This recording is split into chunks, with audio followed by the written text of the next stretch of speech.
So ಊಟ ಆದಮೇಲೆ ನೀರು ಕುಡಿದ್ರೆ ಏನಾಗುತ್ತೆ, ಶರೀರ ಜಾಸ್ತಿ ಆಗ್ತಾ ಬರುತ್ತೆ, ಒಬೆಸಿಟಿ, ತೂಕ ಜಾಸ್ತಿ ಆಗ್ತಾ ಬರುತ್ತೆ. ಸೊ ಊಟಕ್ಕಿಂತ ಮುಂಚೆ ನೀರು ಕುಡಿದ್ರೆ ಸಣ್ಣ ಆಗ್ತೀರಾ, ಕೃಷಿ ಆಗ್ತೀರಾ. ಊಟ ಆದಮೇಲೆ ನೀರು ಕುಡಿದ್ರೆ ದಪ್ಪ ಆಗ್ತೀರಾ.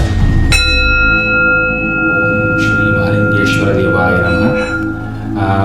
ಮೊನ್ನೆ ಒಬ್ಬ ನನ್ನ ಪೇಷಂಟು ಹುಡುಗ ಕೇಳಿದ ಕ್ವಶನ್ಗೆ ಇವತ್ತು ಆನ್ಸರ್ ಮಾಡ್ಬೇಕು ಅನ್ಕೊಂಡಿದ್ದೀನಿ. ಸೊ ನೀರು ಯಾವಾಗ ಕುಡಿಬೇಕು? ಸೊ ಮನೆಯಲ್ಲಿ ಹಿರಿಯರು ಹೇಗಿದ್ದಾರೆ ಅಂದರೆ, ಊಟ ಮಾಡ್ತಾ ನೀರು ಕುಡಿದ್ರು ಬೈತಾರೆ, ಊಟಕ್ಕಿಂತ ಮುಂಚೆ ನೀರು ಕುಡಿದ್ರು ಬೈತಾರೆ, ಊಟ ಆದಮೇಲೆ ಆಮೇಲೆ ನೀರು ಕುಡಿಯೋಕೆ ಹೋದ್ರು ಬೈತಾರೆ. ಸೊ ಯಾವ ರೀತಿ ನೀರು ಕುಡಿಬೇಕು? ಸೊ ಅನ್ನೋದಕ್ಕೆ ಉತ್ತರ ಏನಂತಂದರೆ, ಸೊ ನೀವು ಊಟ ಮಾಡೋಕ್ಕಿಂತ ಮುಂಚೆ ನೀರು ಕುಡಿದ್ರೆ ಏನಾಗುತ್ತೆ, ಅಜೀರ್ಣ ಆಗೋ ಚಾನ್ಸಸ್ ಜಾಸ್ತಿ. ಆಮೇಲೆ ನಾವು ಸಣ್ಣ ಆಗ್ತಾ ಬರ್ತೀವಿ, ಕೃಷ ಶರೀರ ಅಂತ ಕರಿತೀವಿ. ಆಮೇಲೆ ಜೀರ್ಣಕ್ರಿಯೆ ಸಂಬಂಧಿಸಿದ ಕಾಯಿಲೆಗಳು ಜಾಸ್ತಿ ಬರೋಕ್ಕೆ ಸ್ಟಾರ್ಟ್ ಆಗ್ತವೆ. ಸೊ ಊಟ ಮಾಡ್ತಾ ಮಾಡ್ತಾ ಸ್ವಲ್ಪ ಏನು ನೀರು ಕುಡಿತೇವಲ್ಲ ಅದು ತುಂಬ ಉತ್ತಮ.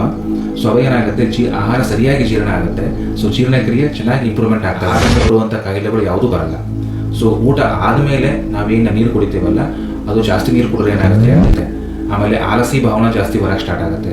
ನಾವು ಊಟ ಮಾಡಿದ ತಕ್ಷಣ ಮಲಗಬೇಕು ಅಂತಕ್ಕಂಥ ಭಾವನೆ ಜಾಸ್ತಿ ಬರೋಕ್ಕೆ ಸ್ಟಾರ್ಟ್ ಆಗುತ್ತೆ. ಸೊ ಊಟ ಆದಮೇಲೆ ನೀರು ಕುಡಿದ್ರೆ ಏನಾಗುತ್ತೆ, ಶರೀರ ಜಾಸ್ತಿ ಆಗ್ತಾ ಬರುತ್ತೆ, ಒಬೆಸಿಟಿ, ತೂಕ ಜಾಸ್ತಿ ಆಗ್ತಾ ಬರುತ್ತೆ. ಸೊ ಊಟಕ್ಕಿಂತ ಮುಂಚೆ ನೀರು ಕುಡಿದ್ರೆ ಸಣ್ಣ ಆಗ್ತೀರಾ, ಕೃಷಿ ಆಗ್ತೀರಾ. ಊಟ ಆದಮೇಲೆ ನೀರು ಕುಡಿದ್ರೆ ದಪ್ಪ ಆಗ್ತೀರಾ.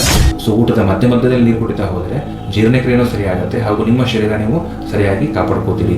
ಸೊ ಇಲ್ಲ ಅಂತಂದರೆ ಊಟ ಆಗುವ 1 ತಾಸು ಮುಂಚೆ ನೀವು ನೀರು ಕುಡಿಬೋದು, ಅಥವಾ ಊಟ ಸ್ಟಾರ್ಟ್ ಮಾಡೋಕ್ಕಿಂತ ಮುಂಚೆ ಆಚಮನ ಕ್ರಿಯೆ ಅಂತ ಕರಿತೀವಿ. ಸೊ ಅದನ್ನು ಒಂದೇ ಗುಟುಕು ಜಸ್ಟ್ ಆಹಾರದ ಸುತ್ತಲೂ ಒಂದ್ಸಲ ನೀರನ್ನು ಸಿಂಪಡಿಸಿ ಒಂದೇ ಗುಟುಕು ಆಹಾರ ನಾವು ಏನು ನೀರು ಕುಡಿತೀವಲ್ಲ ಅದಕ್ಕೆ ನಾವು ಆಚಮನ ಅಂತ ಕರಿತೀವಿ.